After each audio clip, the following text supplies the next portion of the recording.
Muy buenos días, siendo las 10:10 de la mañana, estamos con 50 personas. Entonces, bueno, vamos a hablar, ya estamos en los dos últimos temas de todas las revisiones de la paroscopia, ya hablamos de muchos temas quirúrgicos, muchas técnicas, muchas posibilidades desde el punto de vista de aprendizaje respecto a todos los niveles frente a muchas patologías, endometriosis, miomatosis, etc. Pero hoy vamos a hablar del tema de complicaciones en la paroscopia. Deseamos mucha suerte a Constanza. Es un tema que a medida que vamos a ir haciendo la presentación, vamos a ir también aclarando muchas dudas. Y obviamente, pues es tan importante aprender todo cómo se deben hacer las cosas, como también lo que no se debe hacer. Entonces, muy seguramente en esta presentación de Constanza vamos a hablar de ese tema puntual y de cómo prevenirlas, que obviamente es lo más importante, y ya cuando se tiene, cómo lograr controlarlas. Bueno, mucha suerte y empieza. Gracias, doctor. Bueno, me presento, mi nombre es Constanza Bernal, yo soy residente de tercer año de ginecología de la Universidad del Bosque. Pues sí, como ya hizo la introducción del doctor Ramírez, pues lo que vamos a tratar es definir esas complicaciones, más que todo la prevención, y busqué enfocarme como más en las complicaciones como intraoperatorias que pues, se pueden presentar en la práctica diaria quirúrgica. Entonces, iniciando, eh, vamos pues, a definir qué es una complicación. Es un conjunto de diversos factores que ocurren en el curso de cualquier procedimiento quirúrgico que no es propio de él y pues que sí nos va a agravar la condición clínica del paciente. Van a intervenir muchos factores, dentro de ellos pues la condición del paciente, sus antecedentes, el cirujano, teniendo en cuenta pues su experticia, su conocimiento y el procedimiento como tal, la técnica quirúrgica como tal. Tener en cuenta que si cualquiera de estos factores que están involucrados en la cirugía falla, pues se nos va a presentar la complicación. Ya hablando un poco más o centrados en lo que es la cirugía laparoscópica, tenemos que tener en cuenta estos tres pilares: el equipo quirúrgico, el instrumental quirúrgico y la indicación del procedimiento. Dentro del equipo quirúrgico, tener en cuenta esa curva de aprendizaje del cirujano, el entrenamiento de todo el equipo quirúrgico y la coordinación del mismo. En cuanto al instrumental, instrumentos de calidad que sean seguros y asimismo, pues que sean de acuerdo a la complejidad del procedimiento que se va a hacer, o de la cirugía a la que nos estamos enfrentando. Y en cuanto a la indicación quirúrgica, pues mirar o tener presente qué limitantes nos va a traer esa patología frente al procedimiento, si realmente sí está indicado hacer un abordaje laparoscópico o si por el contrario va a encontrar mayor complejidad en el abordaje anatómico de este paciente. Sí, la coordinación o el equilibrio entre estos tres pilares de la cirugía laparoscópica falla, es cuando se presentan las complicaciones y pues el desenlace no va a ser el que inicialmente queremos. Entonces, para esto se han creado como unos puntos de peligro, se llaman así, son como las situaciones en las cuales hay que tener más cuidado, que debemos analizar y que debemos como prever antes de la realización del procedimiento y pues durante el procedimiento. El objetivo de ellos es que al tenerlos en cuenta, al conocerlo, pues vamos a minimizar los riesgos. El primero de ellos pues es el instrumental quirúrgico. Entonces, lo que les mencionaba, que el cirujano y el equipo quirúrgico tenga dominio del uso del instrumental. Si el cirujano no conoce el instrumental, si el ayudante quirúrgico no domina el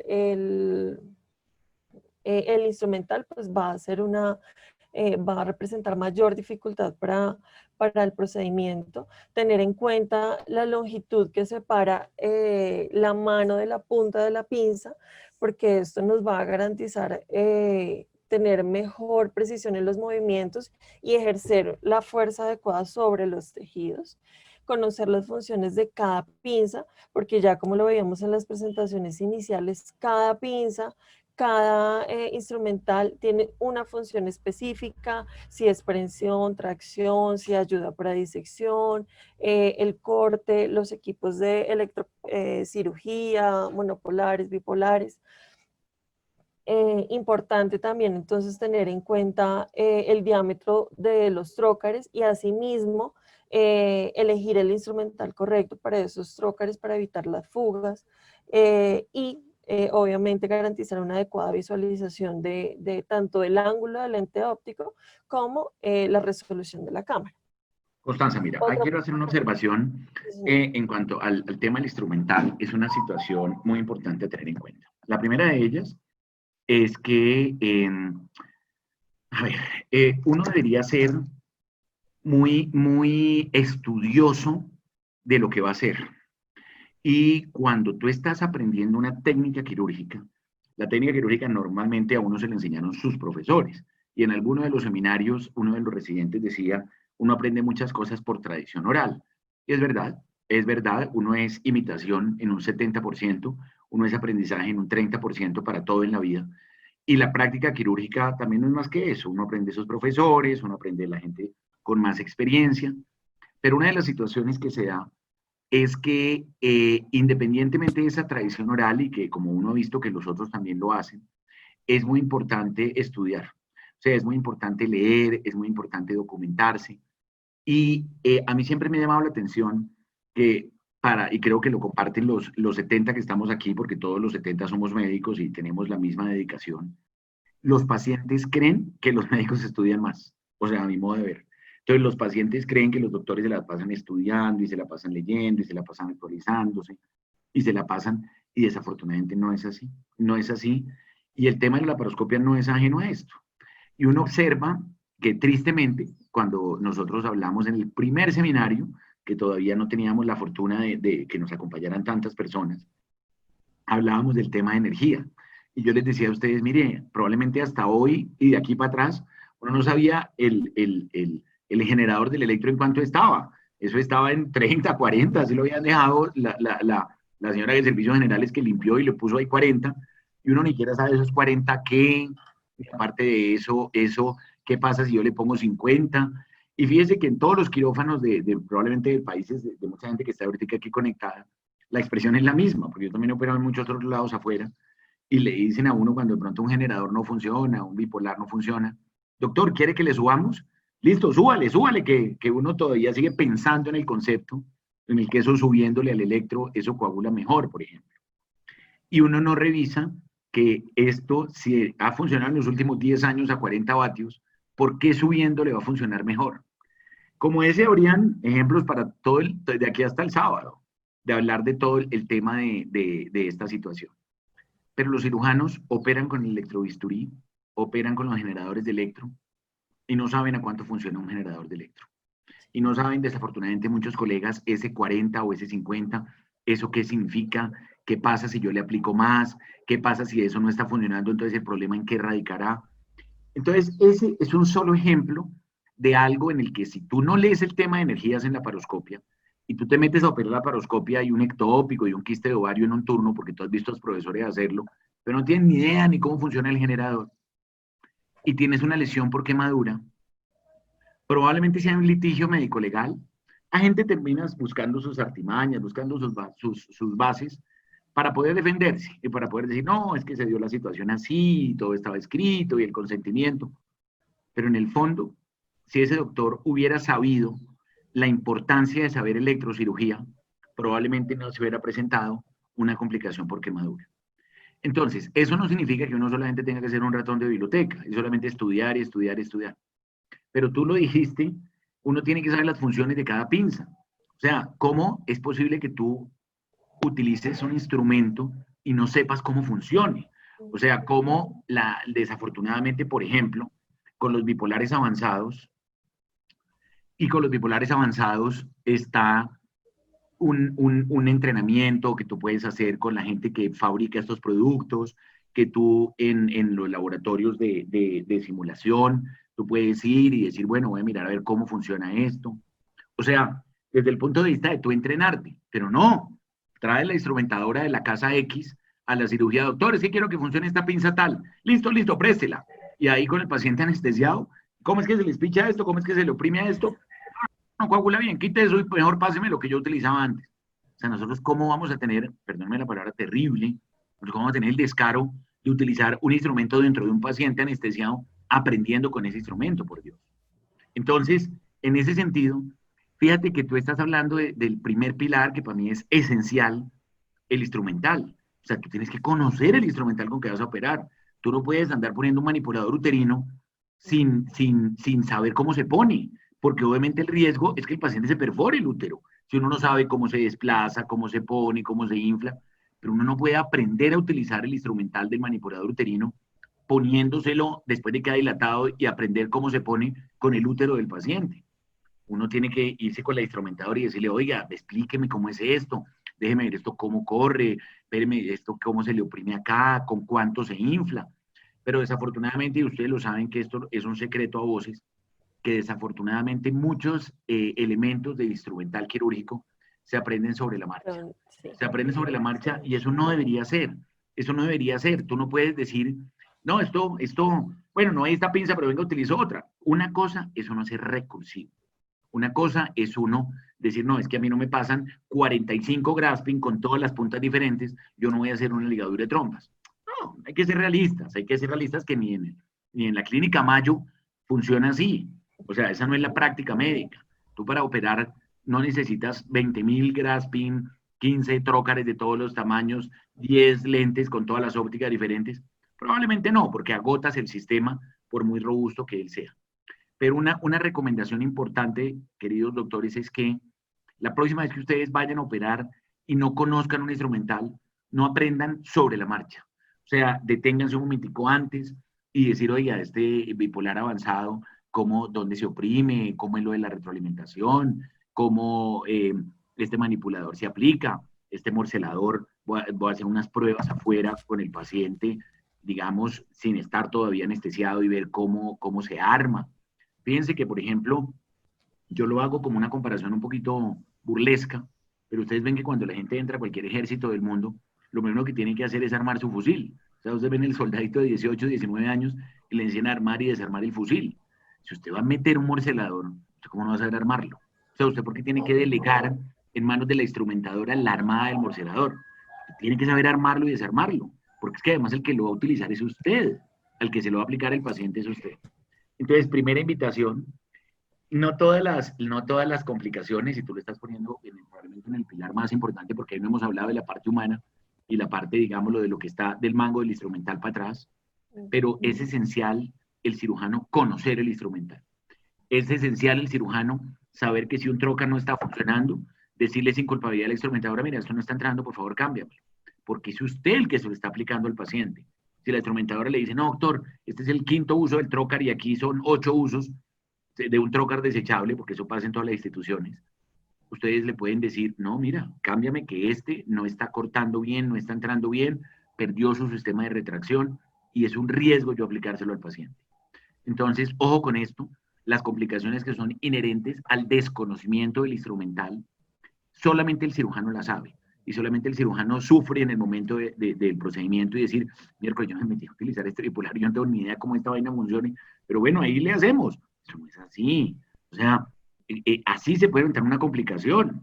Y a usted, si fuera usted el paciente y le explicaran que el doctor que lo va a usted a operar está aprendiendo cómo utilizar ese instrumental en su cirugía, creo que probablemente usted le diría, doctor, qué bueno que usted se hubiera entrenado un poquito antes, se hubiera leído un poco más cómo es lo de la retroalimentación de las alarmas y cuándo es el momento de aplicar la cuchilla en el bipolar avanzado. Entonces, primera invitación, conozcamos el instrumental, leamos sobre electrocirugía. Es más chévere leer sobre manejo médico del embarazo ectópico que de electrocirugía. Pero es que si usted sabe electrocirugía, va no a tener, pero sí a minimizar, que es el término que probablemente vamos a estar hablando durante toda esta presentación. Es imposible que usted lleve el riesgo a cero, pero usted sí lo puede disminuir de manera significativa, conociendo, leyendo, documentándose, y sabiendo que si usted estudia más respecto a estos temas, probablemente el resultado suyo en su práctica va a ser mucho mejor. Siguiente. Sí, señor. Listo. Bueno, continuando, entonces la vía de abordaje. La primera vía de abordaje, entonces tener en cuenta que la mayoría de las complicaciones que se presentan en la cirugía laparoscópica están más relacionadas al momento del ingreso, ya que el ingreso prácticamente se hace a ciegas con el trocar.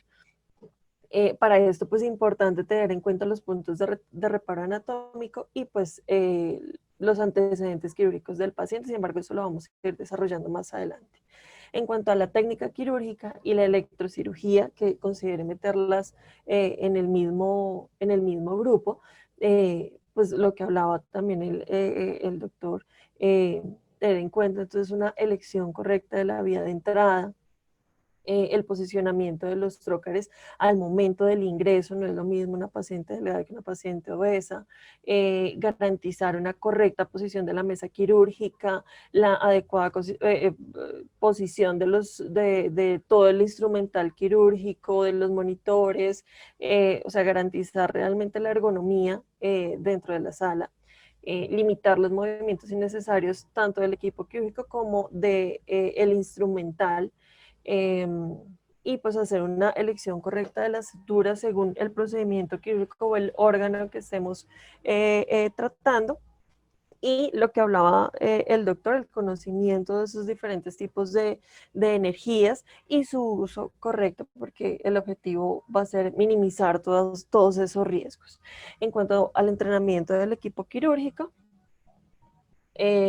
pues también lo mencionaba el doctor, el entrenamiento, esa curva de aprendizaje, el conocimiento previo del cirujano, que es el líder de la sala o del procedimiento quirúrgico, va a garantizar que haya pues armonía de todo el equipo quirúrgico y que los pueda dirigir de forma correcta. Adicionalmente, un apoyo importante para el cirujano va a ser la persona encargada de la cámara, porque debe encargarse de todo momento estar mostrando la anatomía y el instrumento que se está utilizando para cada momento de ese paso quirúrgico.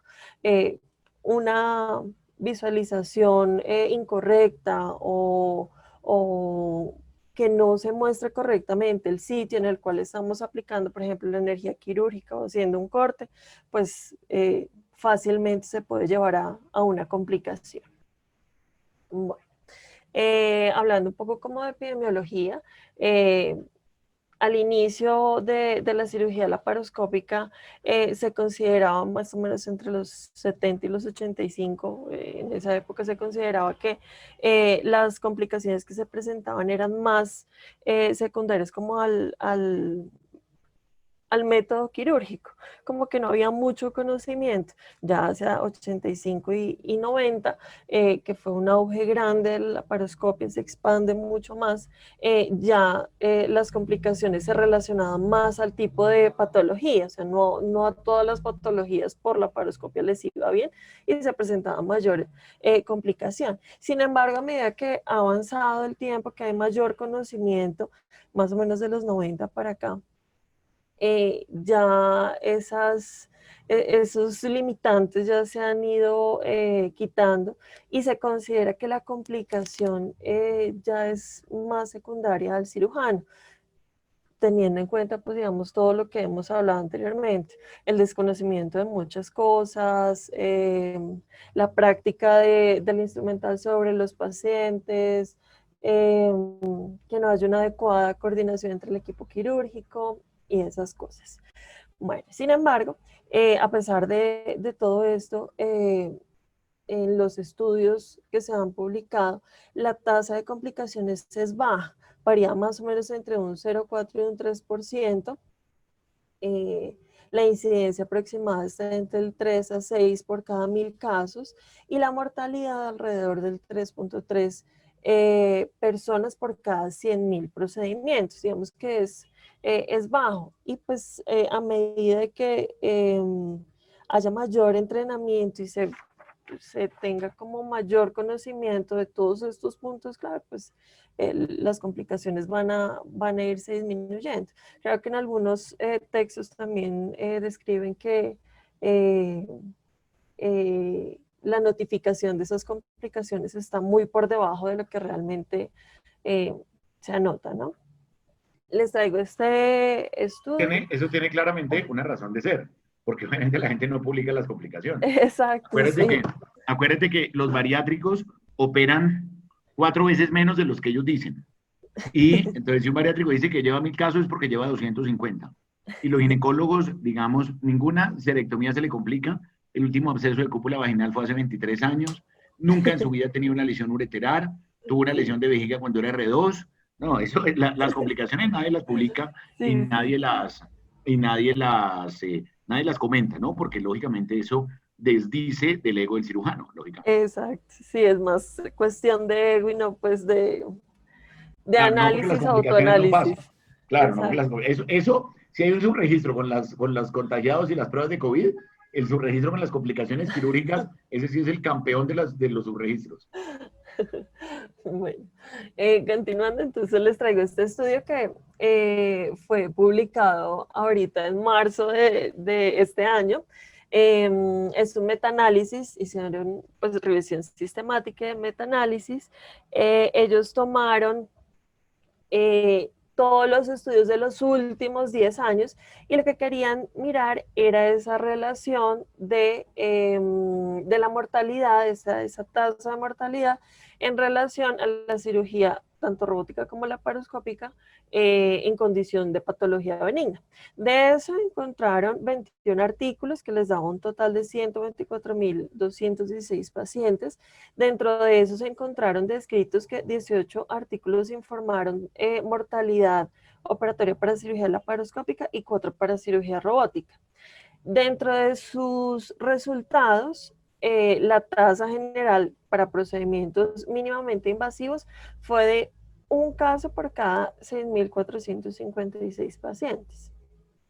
Y también pues, lo desglosaron como por procedimiento quirúrgico y dentro de ellos los que resaltan son la histerectomía, 1 por cada 6.814 pacientes, sacrocolpopexia y cirugía anexial, 1 de cada 1.246 y en los casos de la laparoscopia diagnóstica, un caso de 2.245 pacientes. Pues en conclusión, digamos que este artículo muestra ese análisis de los últimos 10 años, pues que hay tasas bajas de mortalidad con la cirugía mínimamente invasiva, ¿no? Pero pues de todas formas sí, no todo el mundo reporta esos casos de complicaciones.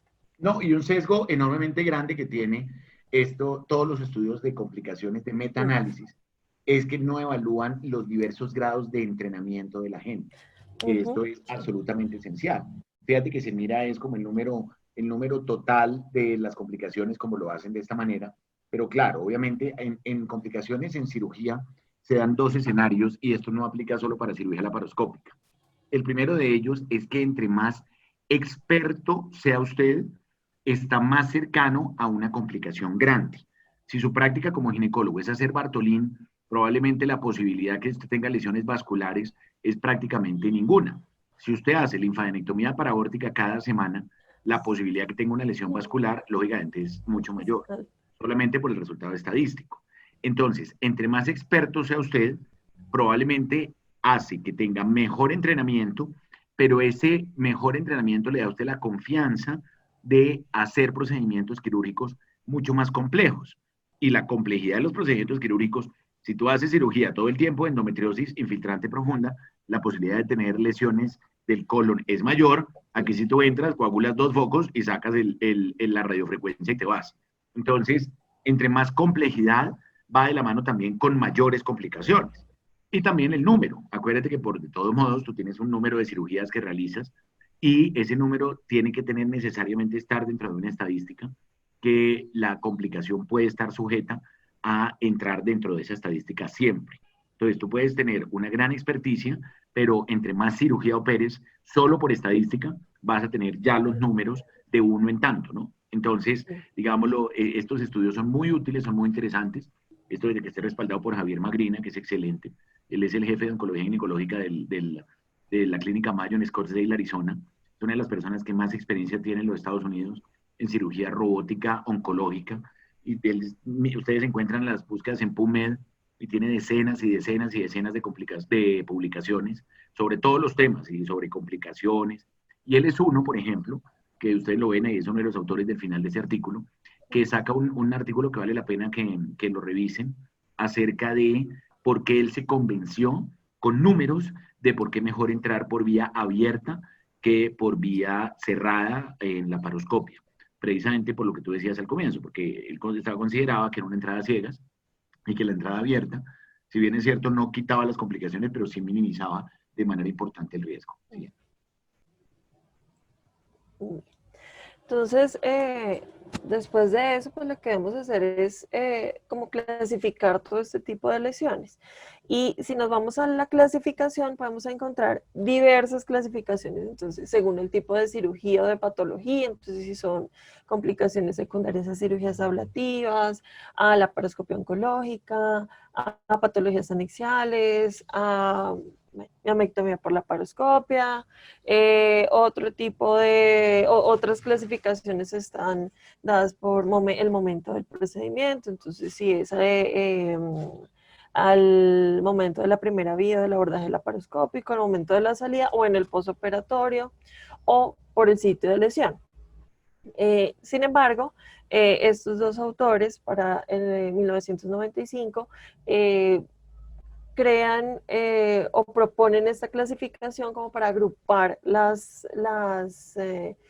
todas las complicaciones de una mejor manera. Entonces ellos dicen, podemos tener tipos de complicaciones que son potencialmente letales o no letales, y adicionalmente los vamos a clasificar entre intraoperatorios y posoperatorios. Los posoperatorios pueden ser menores o mayores y van a involucrar lo que es tracto urinario, lesiones intestinales, lesiones vasculares o lesiones directamente ligadas a la inserción del trocar. En los posoperatorios, de lo que es el hilo, la obstrucción, hernias de sitio de trocar, las infecciones, neuropatías, el embolismo. Y en esta clasificación es que voy como a dirigir o vamos a ir desglosando cada una de las complicaciones. Vamos a iniciar entonces con las complicaciones intraoperatorias. Dentro de estas, la primera que vamos a hablar son las lesiones por la inserción del trocar. Vamos a tener que, vamos a hablar tanto de las lesiones de vaso de pared abdominal como lesión de vasos mayores. Sin embargo, la de vasos mayores la vamos a hablar ya en la parte de lesión vascular. En estas vamos a centrar más como en la lesión de los vasos de la pared abdominal. Se describe una frecuencia aproximada entre 0.2 al 2%.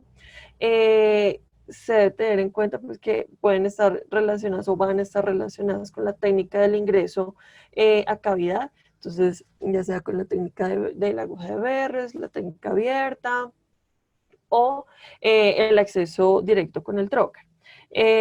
Importante pues que adicional de esa lesión vascular también podemos encontrar falla en la inserción o la lesión visceral. Sin embargo, vamos a hablar más de lo que es la lesión de los vasos de pared abdominal y ahorita les muestro algo sobre fallas en la inserción. Entonces, ¿cómo vamos a hacer prevención en cuanto a esa lesión de los vasos de la pared abdominal? Primero, el conocimiento de la anatomía. Para eso, pues, hay que conocer sobre todo cómo transcurren esos vasos epigásтрicos a través de la pared abdominal, y lo que nos va a ayudar es la transiluminación. Esto sobre todo cuando se presentan, cuando vamos a hacer la inserción de los trocares accesorios, como lo ven en el video. Entonces el objetivo es hacer como esa transiluminación para que se nos dibujen esas tramas vasculares y la inserción del catéter, pues, del trocar se haga en esa zona donde no hay vascularización. Quiero que puedes devolver una gotica al video. Sí, Quiero señor. mostrarles una cosa. Anda más. Ahí. Miren la buena transiluminación que se tiene. Y segundo, ponlo ahí. Ahí a y miren una situación en especial. Miren el dedo de seguridad del trocar. Ustedes lo vieron ahí, devuélvelo un poquito y le dejas una foto le haces una pausa ahí. No, antes. Ya. Miren la diferencia. Ustedes ven una persona que no tiene entrenamiento en hacer la paroscopia, hablemoslo claramente, y mete el trocar como sea. O sea, eso entra ahí porque entra, y eso ahí, pues bueno, haciendo una presión, eso ahí tiene que pasar la pared. No, miren la técnica, miren la forma como es de claro este video, mostrando cómo se debe tomar la base del trocar con firmeza, cómo se entra a 90 grados, y miren el dedo de seguridad que está poniendo. Ese es un trocar de seguridad. Los llamados trocares de seguridad son trocares en los cuales cuando se vence la resistencia, pues la cuchilla se protege, la cuchilla se cubre. Entonces, pero miren que el cirujano ahí está, independientemente de que sea un trocar de seguridad o no, él está ejerciendo una fuerza controlada, y esta fuerza controlada lo que está permitiendo es evitar que el trocar le siga derecho, o sea, evitar que el trocar continúe y termine contra un vaso, termine contra una asa intestinal. Este movimiento, que idealmente debe ser rotacional, por fortuna muchos de esos trócares son ranurados, pero ustedes también verán trócares lisos. Esta imagen, así como lo está poniendo Constanza, no se les olvide nunca. Cada vez que ustedes metan un trócar, cada vez que ustedes apliquen un trócar en la cavidad, primero, uno piensa como ginecólogo que la entrada del trócar es dirigido hacia la pelvis. Ojo, la entrada del trócar es entrando completamente a 90 grados, y cuando uno ya ha atravesado el peritoneo, o sea, ya ha atravesado la fascia, ya ha atravesado el peritoneo, ya está dentro de la cavidad, ahí se orienta el trócar hacia la pelvis, porque si uno mete el trócar dirigido hacia la pelvis desde el comienzo, lo que va a hacer es una disección o subaponeurótica, y termina entrando con una muy buena transiluminación, viendo cómo discurren los vasos a través del abdomen, pero la disección por la forma como se mete el trócar angulado termina lesionando una epigástrica. Entonces uno dice, pero es que yo no entiendo cómo la lesioné si yo en la transiluminación no vi el vaso. Claro, porque en la transiluminación no vio el vaso, pero al hacer el movimiento angulado del trócar, al hacer el movimiento angulado termina lesionando el vaso. Entonces, la posibilidad de tener una lesión de una epigástrica, si usted hace una muy buena transiluminación, si usted entra con la angulación correcta, conociendo la anatomía del abdomen, realmente créanme que la posibilidad de una complicación de uno de los vasos en la entrada de los trócares laterales, en este caso la epigástrica, es prácticamente mínima. O sea, es muy raro llegar a tener una complicación de un vaso como la epigástrica. Obviamente habrán vasos superficiales que de pronto ni se ven en la transiluminación. ¿Qué pasa? Que en el momento del trócar, usted termina llevándoselos, de ahí son los que le escurre un poquito hacia adentro o le escurre por el trócar. Usted simplemente espera 5 o 10 minutos y esos vasos solamente con la presión del CO2 se ocluyen completamente y no hay necesidad de hacer ningún tipo de hemostasia adicional. Pero estoy muy detenido aquí porque me encanta este video, me gusta mucho cómo transilumina, me gusta mucho cómo se está apoyando la mano izquierda del cirujano viendo la pared, cómo él está poniendo su dedo de seguridad, y esta es la forma para quienes están aprendiendo a hacer la paroscopia, para quienes ya están entrenados en hacer la paroscopia, esta recomendación del dedo de seguridad es la única manera que usted puede ejercer una fuerza controlada. Primero, no es hacer una fuerza con el hombro ni con el cuerpo, es una fuerza con la mano. Me sirve también este video para mostrarles dos cosas. Las incisiones normalmente en la paroscopia, antes de esta etapa en la cual ahorita tenemos que entrar con unos trócares absolutamente precisos para la incisión, para evitar fugas de CO2. Pero normalmente yo cuando voy a entrar a cirugía le digo al otro cirujano, le digo al residente, mira, vamos a meter un trócar de 5 milímetros, hace una incisión de 6 milímetros o de 7 milímetros máximo, probablemente de 6, para que el trócar no tenga que hacer tanta presión sobre la pared de la piel, y al no hacer tanta presión sobre la pared de la piel, usted tenga que hacer más fuerza para tenerlo que entrar. Operamos pacientes ultradeportistas que tienen unas paredes abdominales completamente firmes, y operamos pacientes que en su vida han hecho un abdominal con unas obesidades también muy grandes, en la cual la misma tejido graso le puede ejercer también una gran cantidad de resistencia por el espesor. Continúa el video, Constanza, y miren cómo entra el trócar, miren que está entrando prácticamente 90 grados, miren que entra perfecto al peritón, y miren que ahí lo angula. O sea, entró a 90, entró a la pared, entró a la cavidad, no hacer la maniobra que uno piensa que como es una laparoscopia ginecológica, entonces hay que entrarle a 45 grados todo. Y miren, en el momento en que entra el trocar, ahí lo ven, es un trocar de seguridad, el trocar en esos milisegundos guarda la cuchilla, pero supongamos que el sistema de seguridad falló, supongamos que usted, el trocar no funcionó, no pasa nada, porque usted había ejercido un dedo de seguridad, ejerció una presión controlada, y al ejercer una presión controlada, miren la suavidad, miren la delicadeza, miren, este trocar no va a lesionar nada en ese recorrido, porque el cirujano lo entró con muchísimo cuidado. Excelente video, Constanza, bastante docente, y sigamos. Bueno, listo. Y pues también tener en cuenta que al momento de retirar los puertos, se debe hacer revisión de cada uno de los puertos para evaluar si hay sangrado activo o no. Listo. En cuanto al manejo, pues puede variar, puede ser, podemos hacer, corregir ese sangrado con energía, con coagulación, o utilizar suturas. Otro método que encontré también que describía era el uso de balón de la sonda Foley para dejarlo ahí como taponando ese sitio del puerto, se deja por 24 horas y ya después se hace retiro, o el endoclose, que es esta sutura, esta aguja, que nos va a ayudar a ingresar, digamos acá en el video lo que muestran, el puerto, retiran el trocar, el puerto está con sangrado, vuelven a reintroducir el trocar, en ese momento ya hacen introducción de la aguja, con la aguja lo que hacen, en la punta se ve como un gancho, tiene un gancho, y lo que hacen es que esa sutura la exteriorizan para poder hacer el anudado superficial. Entonces acá, ahí sacaron uno de los cabos, ahí van a sacar el otro cabo de la sutura.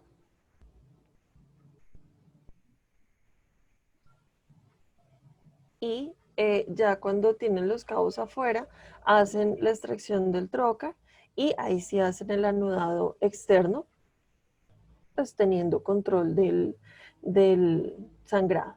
No sé, doctor, si Tú usted dijiste, necesita... tú dijiste la secuencia como se debe hacer. Normalmente cuando entra uno y tiene una lesión del vaso epigástrico, lo primero que hace es hemostasia con el bipolar, para tratar de controlar que la hemostasia se logre y que el sangrado pare. Probablemente no necesariamente tiene que ser una lesión completamente transfixiante, sino puede ser una lesión lateral al vaso epigástrico, y es probable que la coagulación sea suficiente.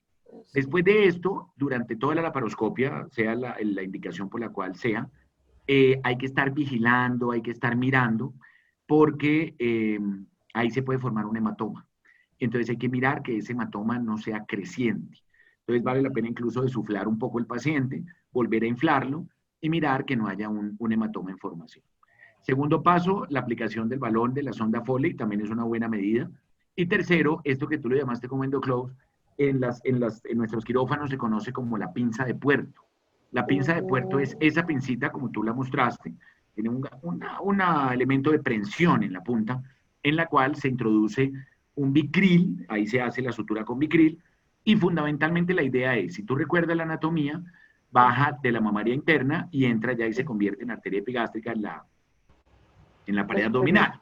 Entonces, ahí va bajando, y a medida que va bajando, el objetivo claro es mirar cómo es el recorrido y hacer una hamaca. O sea, tomar el bicril y lo que tú mostraste, que se entra y se saca, es hacer una hamaca. O sea, es apretar el vaso, anudarlo por fuera y ejercer una presión lo suficiente como para que se ligue directamente el vaso.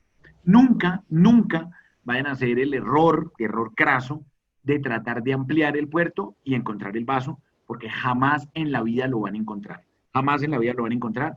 Esto es un vaso que se tiende a retraer, que eso discurre en la pared abdominal, pero uno lo ve por la anatomía muy clarito, pero cuando él lo ha llevado ya no lo ve tan clarito. Y ahí la identificación clara de por dónde vendría el recorrido del vaso, independientemente de que esté sangrando mucho, pare, deténgase, y mire el recorrido, y el recorrido en el momento en que ya toma la identificación del sitio, pone la pinza de puerto o el endoclose, como lo quieras llamar, con bicril y se hace la oclusión. También la medida del balón de la sonda Foley es bueno, Eso es más para la lesión venosa que para la lesión arterial, Ah, pero es útil. Se le pone la Foley, se le pone a través ahí del trocar y se tracciona con correcto, se retrae la arteria, por eso es tan difícil tratar usted de buscarla ahí haciendo disecciones anatómicas por fuera pensando que eso tiene un recorrido, y la sonda Foley se tracciona. De pronto incluso a veces ni quiere necesario 24 horas, con 8 horas puede llegar a ser suficiente, mm, pero hay que tener en cuenta una cosa, que igual no porque se presentó esa lesión, entonces ya vamos a cancelar la cirugía, no, se presentó esa situación, toca hacerle otro puerto más arriba, más lateral, no vaya a volver a llevar otra vez el vaso en la entrada del otro trocar, pero la idea es que, bueno, se deja la sonda Foley o se deja la sutura, pero la cirugía hay que continuarla. O sea, no porque pasó eso, entonces no, ya cancelada la histerectomía porque tuve una lesión de epigástrica. No, se solucionó la complicación de la lesión vascular y hay que seguir con la cirugía.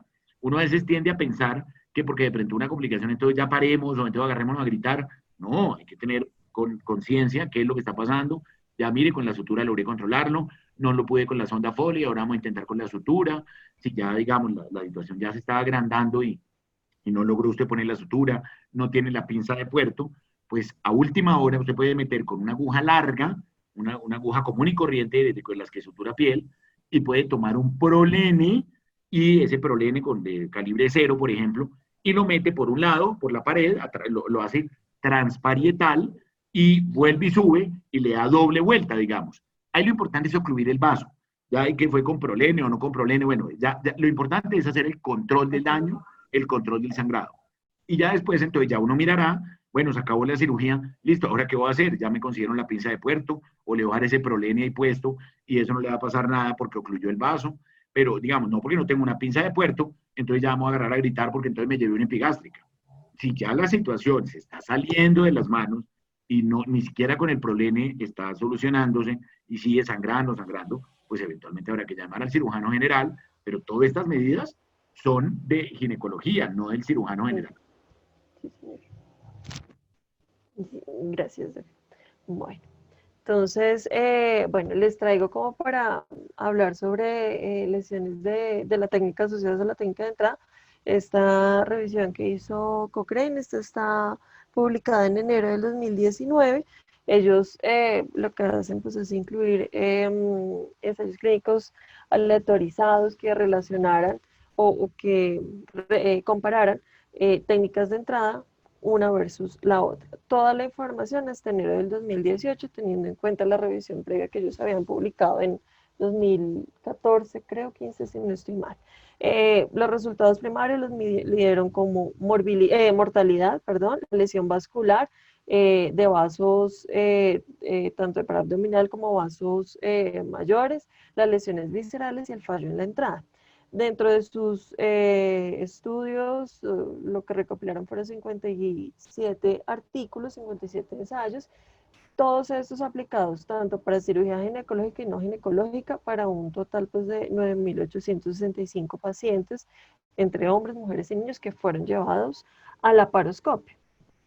¿Y ellos qué encuentran? Bueno, ellos realmente eh, comparan, empiezan a desglosar todo y hacer múltiples comparaciones, tienen como 22 comparaciones, 22 eh, eh, tablas de comparación o de análisis de datos. Sin embargo, las que les voy a mostrar, que me parecen como las más relevantes, en estas dos figuras lo que hacen es comparar la técnica abierta en relación a la técnica cerrada. Ahí pues incluía tanto la técnica con Berrios como la de trocar directo y comparaban frente a lesión vascular y lesión visceral. En ambos los datos pues son no concluyentes, ellos manifiestan que realmente no hay una buena cantidad de información y de datos para que puedan favorecer a una técnica sobre la otra. Igualmente, acá comparan lo que es el trocar, el ingreso con trocar directo versus con la aguja de Berres. Tampoco la información no es concluyente, no son datos significativamente estadísticos. Sin embargo, en lo único que ellos logran como resaltar o obtener datos estadísticos significativos es cuando comparan la falla de la entrada en relación al uso de trocar directo con la aguja de Verres, favoreciendo la entrada con la aguja, con el trocar directo, perdón, les da un 1R de 0.24, pues con un buen rango de confiabilidad. Connie, Entonces, ahí digamos podríamos, que ahí podríamos no entrar mucho en detalle porque acuérdate que ya tuvimos la revisión de las sí, técnicas de entrada. Entonces, sí, fíjate, la conclusión probablemente es que la técnica que se recomienda es la que usted mejor sepa hacer. Fíjate que exacto. ahí lo más importante es que ningún estudio, y todavía en los eventos mundiales de congresos de la paroscopia europeos, americanos, todavía seguimos discutiendo cuál es la mejor técnica de entrada. Pero Sí. fíjate que ahí podríamos uno durar mucho en cuál es la mejor, que yo prefiero abierto, yo prefiero ver, yo prefiero entrada con trocar directo, pero ahí la conclusión mejor es haga la que usted sepa hacer bien. O sea, si usted se siente con confianza entrando con esta, es la más adecuada. Y pues adicionalmente también resaltar, si eso realmente fue la conclusión del estudio, y adicionalmente me llama la atención que en ningún estudio de los que ellos analizan, ninguno reportó muertes en los estudios. Entonces, bueno, continuando, entonces las lesiones intestinales, que es considerada como una de las complicaciones también mayores, una incidencia en promedio de 0.13%.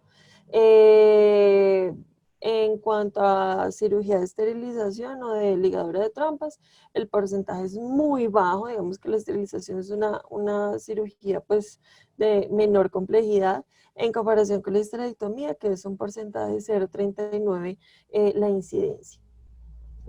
Recordar pues, que la mayoría de las lesiones se van a presentar más a nivel del intestino delgado. Dentro de esas complicaciones o de esas lesiones vamos a encontrar laceraciones, perforaciones por el trocar, lesiones térmicas y lo importante cuando se nos presentan estas lesiones intestinales, lo que nos va a mejorar el pronóstico es hacer un reconocimiento temprano de la lesión, porque sí está asociada a mayor mortalidad o el aumento de la tasa de mortalidad cuando las lesiones se hacen un reconocimiento tardío. Dentro de los factores de riesgo vamos a atender la experiencia del cirujano y principalmente las adherencias intraabdominales. Se considera que el 11% de las lesiones intestinales están relacionadas a adherencias abdominales y de esas el 38% se va a presentar cuando se hace la liberación de esas adherencias. ¿Qué pacientes van a estar como más en riesgo? ¿Quiénes se han visto que van a presentar más adherencias intraabdominales?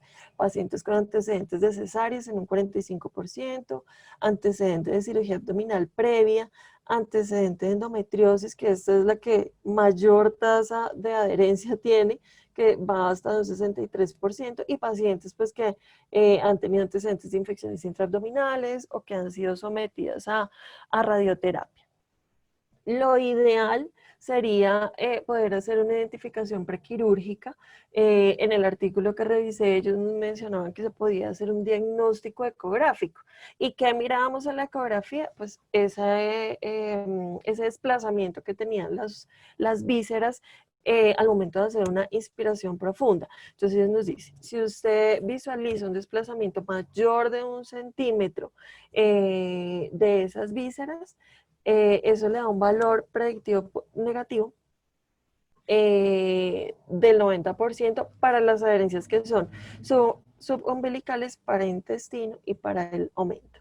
Sin embargo, las vísceras que tengan menos del centímetro de movilidad o de desplazamiento va a tener un valor predictivo positivo entre el 50 y 73% para pacientes con antecedentes de cirugía abdominal. Pero digamos que en el caso de nosotros, aplicado a nosotros, lo que más nos interesa, nos preocupa son esas pacientes con endometriosis. A estas pacientes aplicarle ese diagnóstico de ecografía abdominal realmente no es útil, pero lo que sí resaltaba en el artículo es que se puede evaluar con ecografía transvaginal la capacidad como ese desplazamiento que tenga tanto el útero como el cuello del útero. Si hay falla de esto, pues nos va a indicar que hay obliteración del fondo de saco de Douglas, que hay pues, adherencias ahí, y eso nos da una especificidad del 93%. Es que No mira, hay sé, 12, Doc, hay eh, 12, dos escenarios importantes, Constanza. El primero de ellos es, mira, uno tiene en la práctica, primero, la sospecha que tiene adherencias. O sea, eso es clarísimo.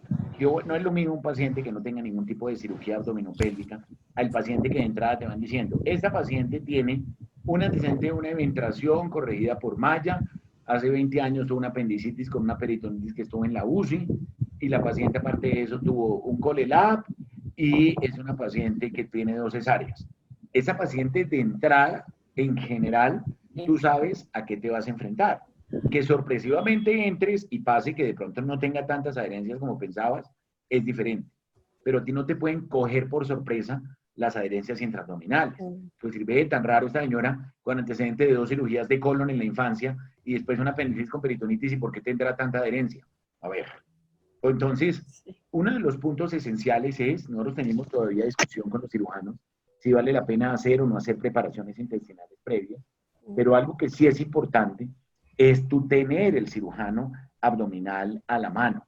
O sea, muchas de estas pacientes, incluso desde la técnica de entrada, es que acuérdate el concepto que hablábamos al comienzo, de prevenir las complicaciones. Si tú dices, míreme esta paciente con estos antecedentes, no hable con el cirujano y el cirujano le diga, mira, cualquier cosa me llamas. No, esa paciente prográmela con el cirujano, desde la entrada. O sea, entre el cirujano y el ginecólogo, entren, hagan el abordaje umbilical los dos, entren los dos, pero no, si yo encuentro esto muy pegado, yo te llamo. No, eso ya se sabe que eso va a pasar en cualquier cirugía. Pero si es una cirugía en la que yo preveo que voy a encontrarme con ese abdomen, que es un mapa por dentro, tengo que entrar con el cirujano desde el comienzo. Es muy diferente, ojo, médico legalmente, que tú llames al cirujano y le digas, oiga, entré y yo creo que me llevé un ilion, yo creo que me llevé un asa intestinal de colon, a que el cirujano en este mismo proceso de entrada la haya lesionado. Primero, porque además entre los dos van a ser más cuidadosos entrando. Segundo, porque además de eso, si el cirujano fue quien tuvo la lesión, él mismo sabe cómo fue la lesión y cómo puede corregirse. A que a ti te llamen como cirujano, ponte en el papel del cirujano, a que te llame un ginecólogo y te diga, no, míreme lo que me acabo de llevar. Él no entiende cómo fue el mecanismo, él sabe que lógicamente estaba muy seguramente todo muy pegado. Entonces, ese primer escenario, nosotros tenemos que prever que eso va a pasar, así como tú lo pusiste arriba, y en ideal una identificación prequirúrgica de esto que va a pasar. Todos sabemos claramente que yo no necesito una resonancia, una ecografía, ni nada, para saber qué mapa me voy a encontrar por dentro. Y el otro punto claro es cuando nosotros nos las damos entramos, vemos una adherencia de una paciente que tiene de una cirugía que le hicieron de un divertículo de Meckel a los 11 años, la paciente tiene 40, y nosotros liberándole unas adherencias de piplón, pensando que eso es lo que le está generando el dolor. O sea, hay que mirar si esas adherencias de verdad, cuáles son las adherencias, hoy en día está más que discutido, que esas adherencias estén generando dolor y que el soltar un epiplón con eso le ha mejorado un dolor pélvico al paciente que lleva desde hace 5 años y la cirugía se la hicieron hace 20. Entonces también tenemos que mirar, pero fíjate que en ese proceso, como tú pusiste ese porcentaje, mira que estamos hablando de un 40%. O sea, la lesión intestinal ocurre en ese proceso de desceolisis. Entonces, si nosotros está a nuestro haber, nuestra habilidad, decir, listo, vamos a liberar esa herencia, hagámoslo nosotros. Si no, sin duda alguna, llama al cirujano. Pero es diferente que en ese proceso de liberación sea él a quien le suceda eso, no porque sea él al que le pase, y entonces uno lavarse las manos, ni mucho menos, sino porque él, si le llega a presentar la lesión, sabe también cómo fue el mecanismo y sabe que lo puede corregir. Y nosotros en esos procesos hemos tenido lesiones de asa delgada que se pueden corregir por la paroscopia, le pone unos puntos ahí en la serosa, en la muscular, y sigue la cirugía. Como igual lo que les dije del caso de la complicación vascular. Uno durante el procedimiento quirúrgico, no porque tuvo esa lesión, entonces ya, convirtamos. No, se puede solucionar desde el punto de vista laparoscópico y sigamos en la cirugía. Pero lo que les digo, no nos debe coger por sorpresa estas adherencias, sino por el contrario, saber desde antes y estar preparados, incluso hasta con el consentimiento informado del paciente. No decirle, mira, de pronto tienes un riesgo de lesión intestinal, no. Decirle, mire, usted tiene un riesgo alto de lesión intestinal, no hay forma de más hacer otra cirugía diferente, tenemos que entrar, probablemente por la paroscopia, vamos a ver mejor las adherencias. Y el otro consejo antes de que sigas, uno tiende a pensar, su lógica, cuando está empezando a hacer la paroscopia, que como tiene ese abdomen, es mejor hacerlo abierto, pensando que haciéndolo abierto es menos el riesgo de la complicación. Por el contrario, la laparoscopia le va a dar una visión desde arriba, una visión global de todo el abdomen, va a mejor identificar si tuvo una lesión de la serosa del colon, la ve más ampliada a que si de pronto tuvo una lesión en una cirugía abierta. Entonces, quitémonos ese concepto que como tiene muchas cirugías previas, es mejor hacerlo abierto que laparoscópico. No, es mejor hacerlo laparoscópico porque nos va a dar tanto al cirujano como a nosotros un visual mucho mayor. Si ya estamos hablando de una cirugía de un calibre mucho más grande, estás poniendo arriba un porcentaje de 63% de lesiones en cirugía de endometriosis, vale la pena incluso entrar con el cirujano colorectal. O sea, ni siquiera con el cirujano general, de pronto puede ser un buen cirujano que sabe hacer sus apéndices, sus vesículas, todo, pero digámoslo ya para manejar un colon de un síndrome herencial severo secundario endometriosis, es mejor comentárselo al cirujano colorectal que hace grandes hemicolectomías por la laparoscopia y entrar con él a la cirugía. Pero fíjense, nada de lo que uno haga es exagerado. Y decir uno, mire, ve, curioso, entramos y no tenía tantas adherencias, a que uno entre y de pronto mande llamar al cirujano que está de turno, de pronto sea alguien con no mucha experiencia, no mucha habilidad quirúrgica por el hecho de que sea cirujano. A veces uno como ginecólogo piensa que porque ya está llamando al cirujano, como que él mágicamente va a llegar y le va a liberar todas las adherencias. También, lógicamente, por el cirujano general, hay gente con diferentes grados de habilidad y por esta razón es mejor entrar preparados, de pronto con un colega que sepamos que también es muy hábil en cirugía laparoscópica para que entre los dos logremos solucionar el problema. Siguiente. Bueno, ¿cómo vamos a hacer la prevención de las lesiones? Entonces, tener en cuenta que hasta el 55% de las lesiones intestinales se van a presentar al momento del ingreso a cavidad abdominal. Entonces, en este artículo, ellos recomiendan ingrese con aguja de Verres y apóyese con una pinza, agarre el anillo umbilical y haga elevación de la pared abdominal para tener mejor soporte. Y que tenga en cuenta el uso del punto de Palmer en los casos de pacientes que tengan antecedentes de cirugía mediana o cirugía intestinal previa. Y otro momento importante en los que hay que se puede presentar lesión es con los dispositivos de electrocirugía. Entonces, tener en cuenta que son lesiones que son difíciles de detectar, que por lo general estas lesiones se van a presentar de forma tardía. Digamos que puede haber esa lesión por quemadura térmica, pero la serosa o ese intestino en ese momento de la cirugía no se va a ver afectado sino hasta 3 o 4 días después del procedimiento quirúrgico. En este cuadrito se resumen como los mecanismos de lesión asociados a los dispositivos de electrocirugía, que se reconocen estos 4 mecanismos de lesión, lo que es aplicación directa, entonces que, por ejemplo, que se active sin culpa el pedal del monopolar y este esté en contacto con algún otro instrumento que está dentro del paciente, pues se puede presentar la lesión. O el otro mecanismo, el acoplamiento directo, que pues con la activación el ejemplo que ponen es la activación de un dispositivo monopolar que esté en contacto con alguna de las pinzas mecánicas y que esté en contacto con el tejido, se genera la lesión. La otra es el de corriente inducida, que es la activación de un monopolar que esté en buen estado, o sea, que todo su eje y su sistema de aislamiento esté en buen estado, pero que queda en contacto con, por ejemplo, una cánula de succión, se genera como ese arco de corriente y genera lesión a ese tejido que estaba en contacto con esa cánula, más no con el monopolar. Y el otro, pues el fallo del aislamiento, que no se necesita que se vea completamente pues despulida la protección del instrumento, sino simplemente pueden haber como micro fallos ahí en ese aislamiento y con solo eso, al hacer la activación del instrumental, pues se puede generar la lesión. Esto sobre todo en lo que son equipos que se van a hacer, a reutilizar. Bueno, entonces, ¿cómo vamos a hacer el diagnóstico intraoperatorio? Que lo ideal es que se pudiera hacer, pero pues lo que les digo, no es posible en todos los casos. Sin embargo, lo que debemos hacer es al momento del ingreso, evaluar si hay, qué alteraciones anatómicas encontramos, adherencias, si hay presencia de sangrado de mayor volumen que nos haga sospechar, evaluar esos sitios de adherencia, saber que si hay compromiso o no de estructuras intestinales o bueno, de intestino para evitarlas. Y lo otro que mencionaban estos dos autores es la prueba del pinchazo o la prueba del neumático, no sé cómo a traducción, cómo quedaría bien mencionada, sin embargo ya se las muestro.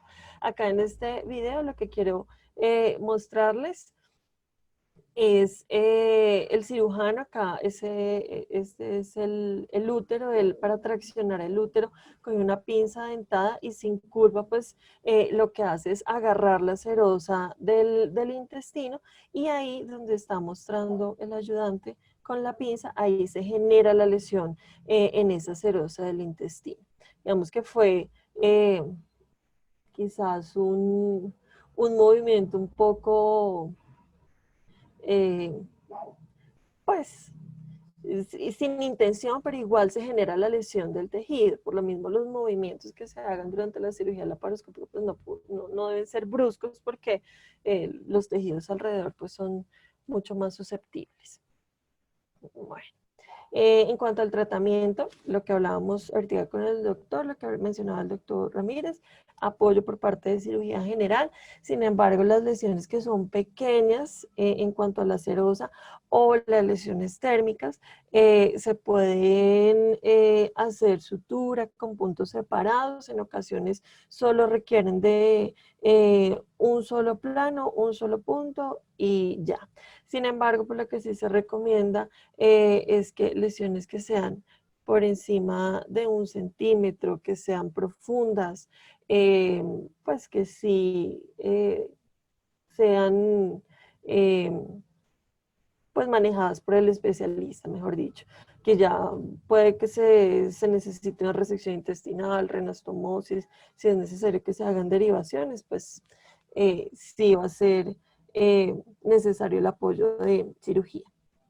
Acá en este video, que es la continuación del que estábamos viendo antes, que ellos hacen el reparo de la serosa con una sutura de absorción lenta, hacen la sutura en un solo plano. Después de eso, hacen la prueba que les mencionaba, la prueba del neumático del pinchazo, que lo que hacen ellos es instilar solución salina a cavidad abdominal y introducen aire por el recto y lo que ellos buscan es mirar si hay presencia o no de burbujas, que si no hay burbujas, pues quiere decir que el reparo quedó perfecto. Y acá en este otro video, pues esta sí es una lesión mucho mayor, como la ven.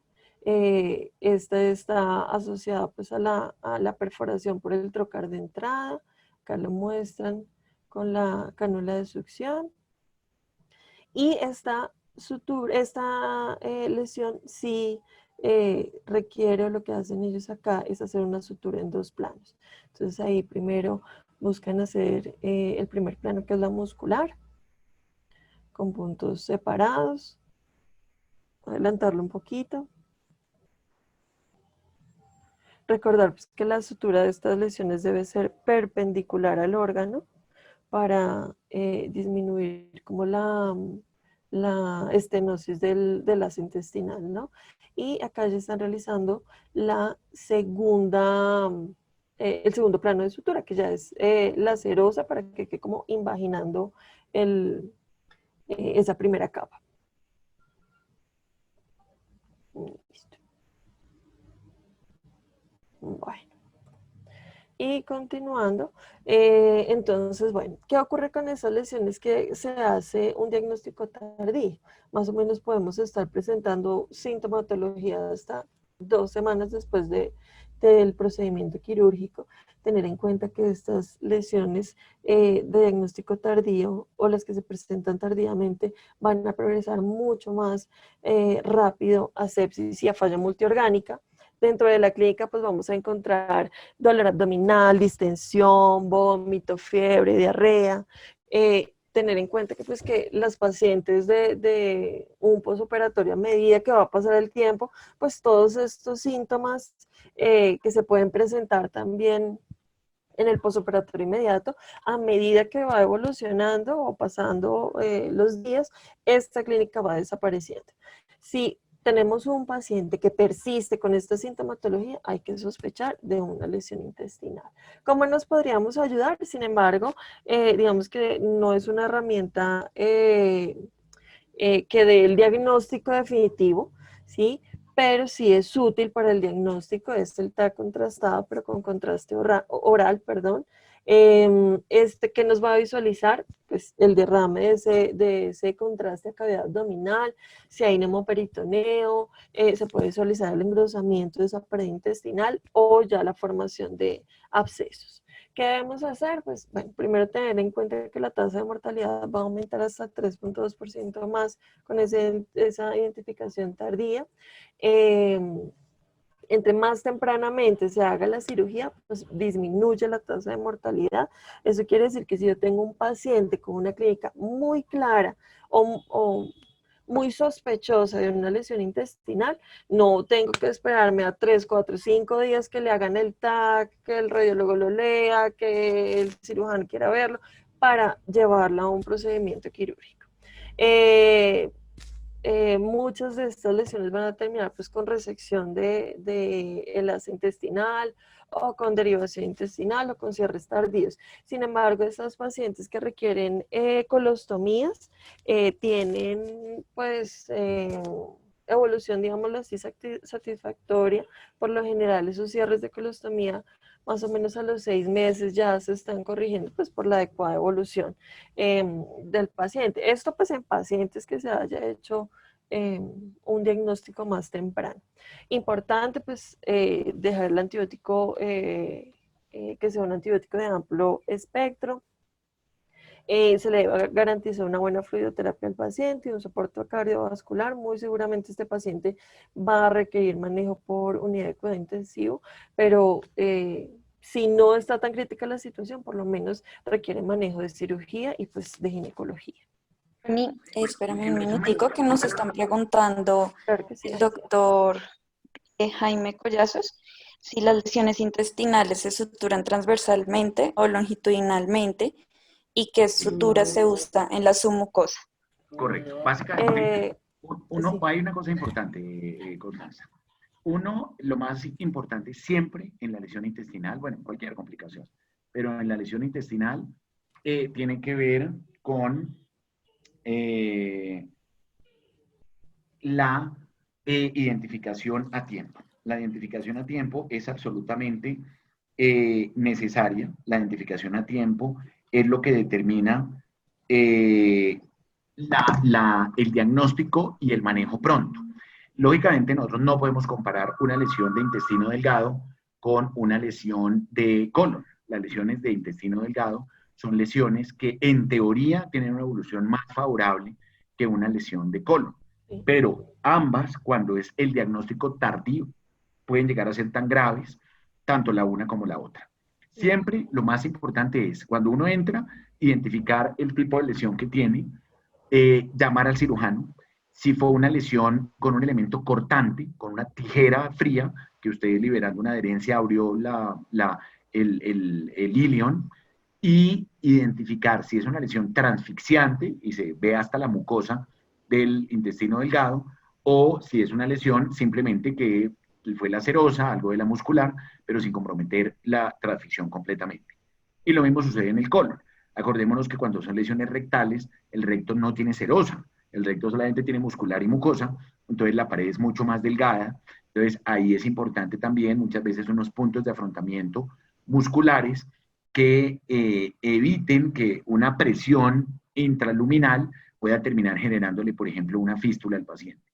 No es lo mismo una lesión de unos pocos milímetros a una lesión de 2 centímetros, por ejemplo, en el cual en una técnica abierta, usted disecó, se le abrió el ilion, no se dio cuenta, y el paciente 48 horas después hizo una peritonitis.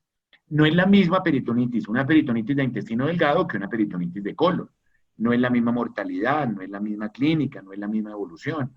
Todo paciente que en el posoperatorio esté haciendo taquicardia, esté vomitando y tenga una distensión diferente a la que uno esperaría de un posoperatorio normal de una laparoscopia, sospeche una lesión intestinal.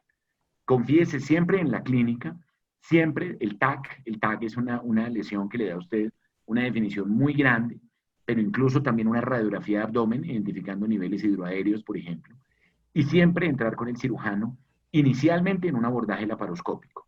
Pero si el abordaje laparoscópico ve uno que ya hay unos cambios de peritonitis muy rápida, necesariamente tendrá que hacerse el manejo por cirugía abierta, y ahí ya será el manejo por cirugía. La técnica como tal del cierre del asa intestinal, dependiendo si son puntos verticales, son puntos transversales, lo más importante es el tipo de afrontamiento que se haga. Muchas veces se hacen unos puntos con sutura intestinal, con sutura de absorción intermedia, y la serosa se pueden poner unos puntos con prolene, unos puntos separados con prolene. Si ya se hace una resección intestinal, pues ya se puede utilizar sutura mecánica, y la sutura mecánica ayuda mucho también a una evolución muy favorable. Ahí es difícil mirar qué tipo de técnica de cierre de la serosa o de la pared se hace, o si ya es una lesión, por ejemplo, que el paciente fue un diagnóstico tardío y ya el paciente lleva 2 o 3 días con una peritonitis, probablemente esos bordes ya están un poco necróticos. Entonces, habrá que mejor hacer una resección del segmento del intestino, una anastomosis terminal con sutura mecánica. Eso ya depende mucho de la conducta del cirujano. No todas las lesiones de colon terminan en colostomía, pero hay unas lesiones de colon que el cirujano, por ejemplo, puede decir, bueno, no hubo gran exposición de materia fecal, es una lesión controlada, fue con tijera, fue una liberación de endometriosis. Pongámosle unos puntos y miramos a ver si se puede con este cierre primario. Pero si es una paciente que ya es una lesión muy grande, o es una paciente que 48, 72 horas después sigue ya con unos signos importantes después de inflamatoria sistémica, está entrando en una sepsis, probablemente esta paciente sí será mejor hacerle una colostomía derivativa. Esto va muy del manejo con el cirujano. Ahí la técnica quirúrgica como tal es lo más importante, pero yo creo que el mensaje que ustedes tienen que tener para sus pacientes es un posoperatorio de cualquier cirugía laparoscópica. Esto aplicaré también para cirugía abierta, pero nuestro tema es la laparoscopia hoy. Entonces, posoperatorio con taquicardia, un paciente deshidratado, más distendido de lo normal y vomitando, ese paciente póngale una sonda nasogástrica, hágale un TAC, valórela con el cirujano, pero es mejor pasar la cirugía de una vez y hacer una mirada por la laparoscopia. A ustedes decir, no, es que está distendidita, es que es una paciente que está un poquito deshidratada, pongámosle una carga de líquidos. Esta paciente muy seguramente en los cambios de laboratorio ya tendrá una PCR elevada, de golpe hasta tener una procalcitonina ya a niveles muy importantemente positivos, una leucocitosis muy marcada, esa paciente abordarle de una vez muy buen esquema antibiótico. Si uno corta las cosas de entrada y las maneja, el resultado va a ser muy favorable. Pero si usted deja que una sepsis de colon le gane en cuanto a tiempo, que aquí es absolutamente importante el juego que estamos haciendo contra el tiempo, puede ser la diferencia entre la vida o la muerte del paciente. Siguiente.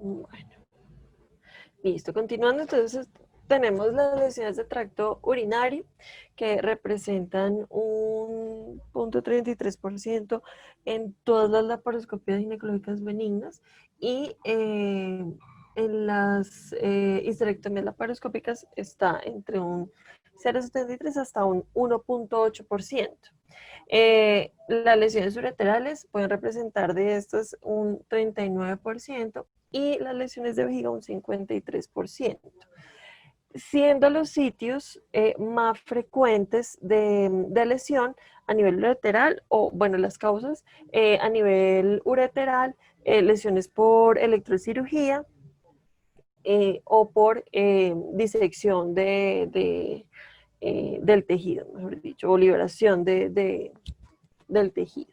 En cuanto a lesión de vejiga, es al contrario, está más relacionada o es más frecuente las lesiones cuando se está haciendo la disección del tejido y en cirugía vaginal.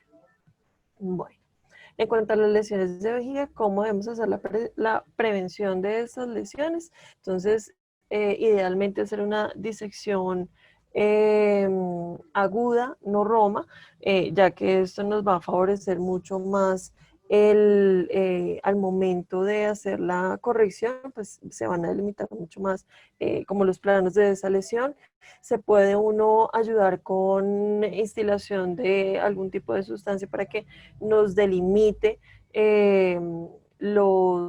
como los planos de esa vejiga, o también podemos, pues en el artículo que revisaba, mencionaban el uso de la fenazopiridina, que este medicamento ayuda a hacer tinción de la orina, pero pues hay que utilizarlo más o menos unos 30 o una hora antes del procedimiento quirúrgico para que al momento de hacer la cirugía, pues se delimite como esos planos de la vejiga. Sin embargo, pues no, pues en la práctica diaria no lo he visto.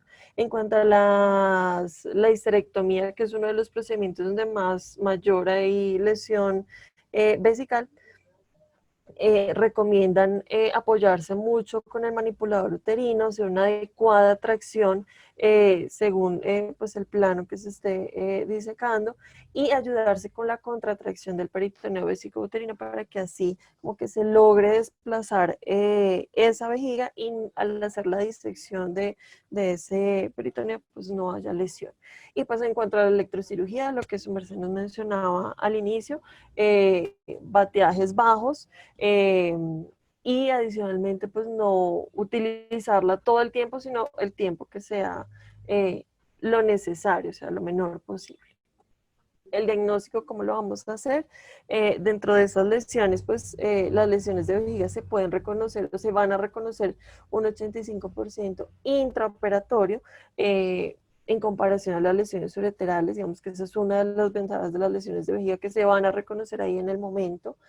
Vamos a utilizar ahí, sí, cuando se sospecha esa lesión, utilizamos agentes de tinción. El más utilizado pues es la solución salina con el azul de metileno. Y pues la sospecha, la confirmación de las lesiones al ver salir esa tinción a cavidad pélvica, o en ocasiones no es necesaria hacer la tinción, sino que por el grosor de la lesión inmediatamente la sonda Foley se asoma y la vamos a ver ahí en cavidad. Discutido el uso de la cistoscopia de rutina.